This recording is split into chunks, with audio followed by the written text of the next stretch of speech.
Good morning students. Exercise 3.3 question number 1 given a parallelogram ABCD. आपको एक parallelogram दिया गया ए बी सी डी और आपको कुछ स्टेटमेंट दी गई है। आपने इनको कंप्लीट करना है और ये बताना है कि आपने यहाँ पे कौन सी प्रॉपर्टी का यूज किया है। सो अगर आपको पैरेललोग्राम गिवन तो आपको प्रॉपर्टी पता होनी चाहिए कि सबसे पहली प्रॉपर्टी होती है पैरेललोग्राम की कि इसकी अपोजिट साइड्स इक्वल होती है। जैसे ए बी इक्वल टू आपका सी डी होगा और ए डी इक्वल टू होता है बी सी के। अपोजिट साइड इक्वल होती है और साथ में अपोजिट साइड आपकी पैरेलल भी होती है। सेकंड आपका जो मेन यहाँ रहता है कि इसके जो एडजेसेंट एंगल होते हैं, जैसे एंगल ए एंगल बी, ये एडजेसेंट एंगल आपके पास है। इन एंगल्स का सम आपका 180 डिग्री होता है। दैट मीन मैं ये कह सकता हूं कि adjacent angle of parallelogram are supplementary. Then यहां पे आपके पास जो होता है कि इसके अपोजिट एंगल, जैसे एंगल ए और एंगल सी आपके पास है, तो ये अपोजिट एंगल भी इसके क्या होते हैं, इक्वल होते हैं। और यहाँ पे मेन लास्ट प्रॉपर्टी आपके पास ये रह जाती है कि जो डायगोनल होते हैं, एक डायगोनल दूसरे डायगोनल को क्या करता है, बाइसेक्ट करता है। तो ये कुछ प्रॉपर्टी आपको पता होनी चाहिए। तो फर्स्ट आपके पास है ए डी। तो देखिए ए डी, इसके अपोजिट साइड आपके पास क्या, बीसी है, तो ए डी इक्वल टू आप लिखोगे BC. Reason opposite side of parallelogram, ये मैंने पैरेललोग्राम लिखा है, are equal. Opposite side of parallelogram are equal. Second आपके पास एंगल डीसीबी। डीसीबी मतलब इस एंगल की बात करता है। इसके सामने जो एंगल है, ये एंगल कौन सा आपके पास, ये एंगल है। Opposite angle of parallelogram are also equal. So angle DCB equal to होगा आपके पास angle DAB. Reason opposite angle of parallelogram are equal. Then OC, देखिए ओसी किसकी बात करता है, इस लाइन की बात करता है। तो ये आपके पास एक डायगोनल है। अगर मैं एसी की बात करूं, एसी आपके पास कंप्लीट डायगोनल है और इस एसी को ये जो बीडी है बाइसेक्ट कर रहा है, कट कर रहा है, नहीं कर रहा है। और पैरेललोग्राम के डायगोनल एक दूसरे को बाइसेक्ट करते हैं। सो ओसी इक्वल टू आपके पास होगा ए ओ बोलू या मैं ओ ए, तो ओसी इक्वल टू ओ ए। रीजन आएगा diagonal of parallelogram bisect each other, एक दूसरे को क्या करते हैं, बाइसेक्ट करते हैं। लास्ट आपके पास है एंगल डी ए बी, मतलब इस एंगल की बात करता है D A B plus C D A, C D A और साथ में बात करता है इस एंगल की। अब आप देखिए कि दोनों के दोनों एंगल आपके पास क्या है, एडजेसेंट एंगल है। और पैरेललोग्राम के एडजेसेंट एंगल का सम आपका कितना होता है, 180 degree. Reason adjacent angle of parallelogram are supplementary.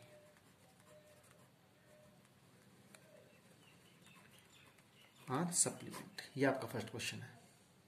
Question number 2 first part, consider the following parallelogram and find the values. So first pair आपके पास है ए बी सी डी। अब आप देखिए कि 100 के सामने आपके पास क्या, वाई है।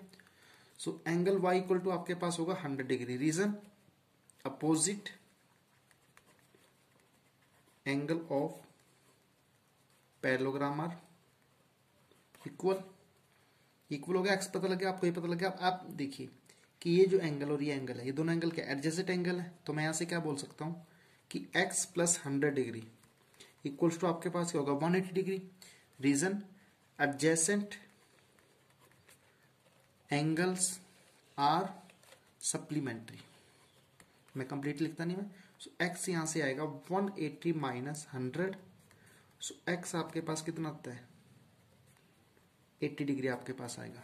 अब देखिए ये x और ये z दोनों क्या अपोजिट एंगल है, तो यहां से क्या आएगा कि एंगल x इक्वल टू आपके पास क्या, एंगल z होगा आपके पास। तो ये मैं कह सकता हूं कि x इक्वल टू आपके पास अगर 80 है तो z भी आपके पास क्या होगा, 80 डिग्री ही होगा। तो ये आपका क्या, इसका सोल्यूशन है फर्स्ट पार्ट का। सेकेंड पार्ट की बात करते हैं। आपको 50 डिग्री यहाँ पे गिवन है, ये y x z। अब देखिए कैसे करेंगे, ये पैरेललोग्राम आपको पता है गिवन आपको क्वेश्चन में।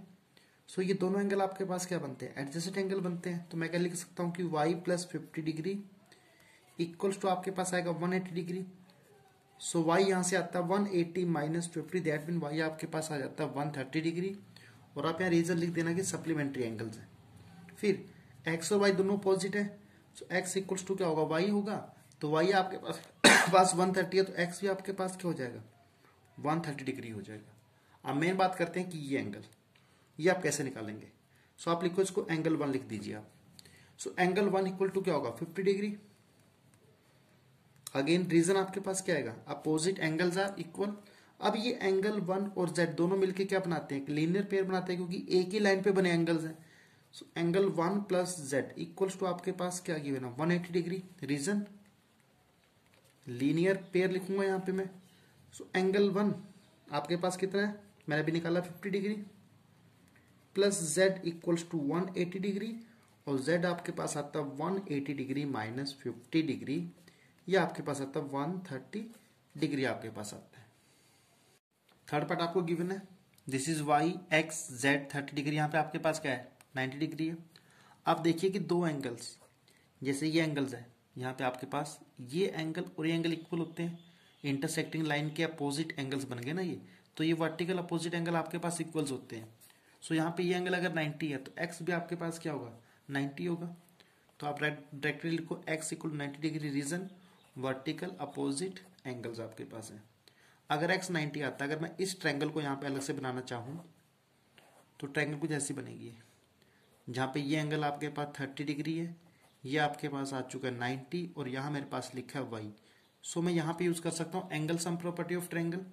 सो y plus 90 degree plus 30 degree equals to आपके पास आएगा 180 degree. Reason angle sum property. So y plus 120 degree equals to आपके पास आएगा 180 डिग्री, और y आपके पास आता है 180 माइनस 120। सो y आपके पास आएगा 60 डिग्री। अब रही आपके पास z की बात। अब अगर ये पैरेललोग्राम है आपको, तो ये लाइन और ये लाइन आपकी पैरेलल होंगे। रीजन क्योंकि अपोजिट लाइंस और parallelogram are parallel and equal भी होती है। सो ये अगर दोनों पैरेलल हैं, अगर मैं यहाँ पे लिख देता हूँ ABCD, you will write that AB parallel to DC, दोनों पैरेलल है। और आपका ये जो लाइन बनती है यहाँ पे BD, ये BD बन जाती है आपकी ट्रांसवर्सल। BD is transversal. तो जब ये सब आपके पास गिवन है कंडीशन, तो यहां से क्या बनेगा, आपका ये एंगल और ये एंगल दोनों इक्वल हो जाएंगे। सो y इज इक्वल टू आपके पास हो जाएगा z। रीजन आएगा अल्टरनेट इंटीरियर एंगल, ये आपने स्टडी कर चुके हो आप। क्या बनेगा ये, दिस एंगल इक्वल्स टू हो जाएगा दिस एंगल, क्योंकि ये आपके बनते हैं अल्टरनेट इंटीरियर एंगल्स। तो y आपके पास कितना है, 60 डिग्री आया, तो z आपके पास ये भी क्या होगा, अगेन 60 डिग्री आपके पास होगा। क्वेश्चन 1 लास्ट पार्ट, ये 112 डिग्री आपके पास है y x z।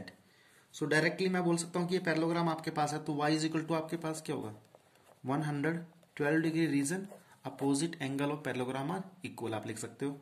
फिर आप देखिए कि ये जो एंगल आपके पास है, ये एंगल और ये एंगल दोनों के आपके एडजेसेंट एंगल है। तो एडजेसेंट एंगल आपके पास क्या होते हैं, सप्लीमेंट्री होते हैं। सो ये एंगल आपके पास 40 degree plus z, 40 degree plus z plus आपके पास कितना 112 डिग्री इक्वल्स टू बनेगा ये 180 डिग्री। रीजन आपके पास आएगा adjacent angles are supplementary. So 40 degree plus z आपके पास ये बनता है z प्लस बनता है ये 152 degree, that mean equals to आपके पास आता है 180 डिग्री, और z आपके पास आएगा 180 डिग्री माइनस 152, और ये आपके पास z आता है 28 डिग्री आपके पास आएगा। अब z आपको पता लग गया 28 डिग्री आपके पास है। रह क्या गया आपके पास, एंगल x रह गया। x के लिए अगर मैं इसको ऐसे अलग से ट्रायंगल बना लेता हूँ, यहाँ पे ये ट्रायंगल बना दी मैंने, जहाँ पे ये एंगल आपके पास y है, ये एंगल आपके पास 40 है, और ये एंगल आपके पास क्या है x है। देखिए y मुझे पता लग चुका है, 40 डिग्री मुझे पता है, रह क्या गया x रह गया। तो यहाँ पे इस ट्रायंगल में यूज करता है एंगल सम प्रॉपर्टी। तो मैं लिखता हूँ x plus y plus 40 degree equals to आपके पास आएगा 180। Reason angle sum property. y आपके पास कितना 112, so 112 plus 40 degree equals to आपके पास है 180 डिग्री, और x आपके पास आता है 180 डिग्री माइनस, जब इसको प्लस करें आएगा 152 डिग्री। सो x आपके पास बनता है अगेन 28 डिग्री आपका आंसर आता है। आपके पास ये पार्ट रह गया, फोर्थ पार्ट था ये, जिसको मैं फिर बना के कर रहा हूँ अभी आपके लिए। सो यहाँ पे आपको एक्स वाई जेड की वैल्यू बतानी है। तो ये अगेन एक पैरेललोग्राम आपके पास है। सो ये y इज इक्वल टू यहाँ से डायरेक्टली क्या बन जाता है 80 degree. Reason opposite angle of parallelogram are equal, then y is equal to 80 आपके पास आ चुका है। अब देखिए x और 80 दोनों क्या एडजेसेंट एंगल आपके पास है, तो x plus 80 degree equals to आपके पास आएगा 180 डिग्री। रीजन सप्लीमेंट्री एंगल्स आपके पास है, ये सप्लीमेंट्री एंगल्स। सो x यहां से आता है 180 डिग्री माइनस 80 डिग्री, तो यह x आपके पास आता है 100 डिग्री।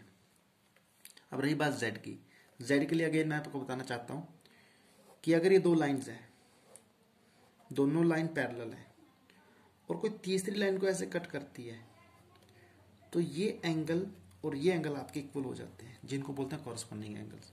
अगर यहाँ पे ये 80 डिग्री है और ये आपके पास क्या है z है, तो z इक्वल टू यहाँ पे आपका बनेगा z equals to 80 degree. Reason आता है कॉरस्पॉन्डिंग एंगल, कॉरस्पॉन्डिंग एंगल्स आपका answer. Question number 3, can a quadrilateral be parallelogram if angle D plus angle B equals to 180 degree. कि क्या कोई क्वाड्रिलेटरल पैरेललोग्राम हो सकता है अगर angle D plus angle B आपके पास इक्वल्स टू आपके पास है 180 डिग्री। तो ये बिल्कुल हो सकता है, कोई इसमें डाउट नहीं कि नहीं हो सकता। अगर आपका पैरेललोग्राम क्या है, एक स्क्वायर है या एक आपके पास क्या है रेक्टेंगल है, क्योंकि स्क्वायर के सारे एंगल आपके क्या होते हैं 90 डिग्री होते हैं। अगर आपका एंगल B 90 है और एंगल D भी आपके पास क्या है 90 है, क्योंकि स्क्वायर के सारे एंगल 90 मैंने बताया आपको, तो 90 प्लस 90 आपका क्या बन गया 180 बन गया। अगर ये रेक्टेंगल है, रेक्टेंगल के भी सारे एंगल आपके 90 होते हैं, सो वो भी आपके पास क्या होता है पॉसिबल है। सो इट कैन बी और यस मैं बोल सकता हूं इसको। सेकेंड वर्ड आपके पास क्या गिवन है, and A B equal to D C, A B equal to 8, D C भी आपको कितने गिवन है 8 गिवन है, and then A D B C equal to 4, B C आपके पास कितनी है 4.4 है और ए डी आपके पास क्या 4 है। अब आपको बताना कि क्या ये पैरेललोग्राम होगा, ये पैरेललोग्राम नहीं होगा, क्योंकि अपोजिट साइड आपकी इक्वल होनी चाहिए। ए बी इक्वल टू होना चाहिए सी डी, जो कि यहाँ पे है। सेकंड आपके पास A D not equal to आपका आता है बी सी के, सो ये पैरेललोग्राम यहाँ पे नहीं है आपके पास। थर्ड आपके पास एंगल ए 70, एंगल ए 70 और एंगल सी आपके पास क्या गिवन है 65 डिग्री गिवन है। देखिए एंगल ए ये आपके पास है, एंगल सी ये आपके पास है। अपोजिट एंगल आपके क्या होने चाहिए इक्वल होने चाहिए। अब यहाँ पे एंगल ए तो 70, एंगल सी आपके पास क्या आएगा 65 डिग्री आ गया, तो ये आपके पास क्या आएगा 9 आएगा, क्योंकि अपोजिट एंगल इक्वल आपके नहीं है। अगर अपोजिट एंगल इक्वल होते तो ये आपका क्या हो जाता, हम बोल देते क्या ये पैरेललोग्राम हो सकता है। ठीक है। Question number 4, draw a rough figure of a quadrilateral that is not a parallelogram but has exactly 2 opposite angle of equal major. देखिए एक ऐसा क्वाड्रिलेटरल आपने बनाना है कि जिस क्वाड्रिलेटरल में आपके पास 2 अपोजिट एंगल तो इक्वल होंगे लेकिन वो पैरेललोग्राम नहीं होगा। तो बना दीजिए, कोई दिक्कत नहीं है। ये आपके पास बनाइए आप ऐसे, चलिए मैंने बना दिया। मैं मानता हूं कि ये और ये साइड इक्वल आपके पास है, ये और ये साइड आपके पास इक्वल है। ये एंगल आपके पास क्या बनता है 100, इसको मैं बोलता हूं 100 डिग्री, और इसे भी क्या बोल देता हूं मैं 100 डिग्री बोल देता हूं, ए बी सी डी। अब आप देखिए इसमें आपका ये दोनों एंगल आपके इक्वल हो गए, एंगल बी इक्वल टू क्या हो गया एंगल डी हो गया। लेकिन ये पैरेललोग्राम नहीं है। पैरेललोग्राम की कंडीशन क्या है कि अपोजिट साइड भी इक्वल और पैरेलल होनी चाहिए, लेकिन यहाँ पे क्या है एडजेसेंट साइड तो इक्वल है लेकिन अपोजिट साइड इक्वल नहीं है, तो ये आपका आंसर है यहाँ पे। और ये आपके पास क्या हो सकता है ऐसा क्वाड्रिलेटरल जिसकी एडजेसेंट साइड्स इक्वल होती हैं, उसको हम क्या बोल सकते हैं, उसको हम काइट बोल सकते हैं। आपको मैंने फर्स्ट वीडियो में बताया था कि जिसकी एडजेसेंट साइड्स इक्वल होती हैं वो काइट होता है आपके पास, बट ये पैरेललोग्राम नहीं होगा। Question number 5, the measure of the 2 adjacent angle of a parallelogram are in the ratio 3:2। उनको लिख लिया मैंने 3x और एक को लिखा मैंने 2x। Find the measure of each of the angle of the, आपने पैरेललोग्राम के सारे एंगल्स बताने हैं। देखिए अगर एडजेसेंट एंगल आपके पास है तो 3x plus 2x equals to आपके पास क्या होगा 180 डिग्री होगा आपके पास, क्योंकि adjacent angles are supplementary. So 3x plus 2x 5x equals to 180, x आपके पास आता है 180/5, और जब आप इसको कैंसिल आउट करेंगे आपके पास रिजल्ट आएगा 36 डिग्री। तो अगर ये एंगल A है, इसको बोलता हूं ये B, ये C, आपके पास क्या D। सो एंगल A आपके पास 3x है, दैट मीन 3 इंटू 36, ये आपका बन जाता है 108 डिग्री। एंगल B आपके पास कितना है 2x, that mean 2 into 36 degree, ये बनता है आपका 72 डिग्री बन जाता है। अभी आपको पता है कि पैरेललोग्राम है, so angle A equal to क्या होगा, एंगल सी होगा। एंगल ए अगर 108 है तो एंगल सी भी आपके पास 108 डिग्री होगा, और एंगल बी इक्वल्स टू होगा एंगल डी। एंगल बी आपके पास 72 है, सो एंगल डी भी आपके पास क्या होगा, 72। Reason opposite angle of parallelogram are equal, ये आपके पास रीजन होगा इसका। क्वेश्चन नंबर 6 आपके पास है, two adjacent angle of a parallelogram have equal major, find the measure of each of the angle of the parallelogram. So adjacent angle आपके पास equal है, तो एडजेसेंट एंगल आपके पास क्या होता है, supplementary. x plus X equal to आपके पास क्या आएगा, 180। x plus X equal 2x equal to 180, तो x आपके पास क्या आएगा, 90 डिग्री आएगा। दैट मीन अगर एक एंगल 90 है, जैसे ये x है, तो ये एंगल भी आपके पास क्या होगा, x होगा। ये x है तो ये भी क्या होगा, x होगा। रीजन क्या आएगा आपके पास, opposite angle of parallelogram are equal. So हर एक एंगल आपके पास, each angle will be of 90 degree आपके पास आएगा।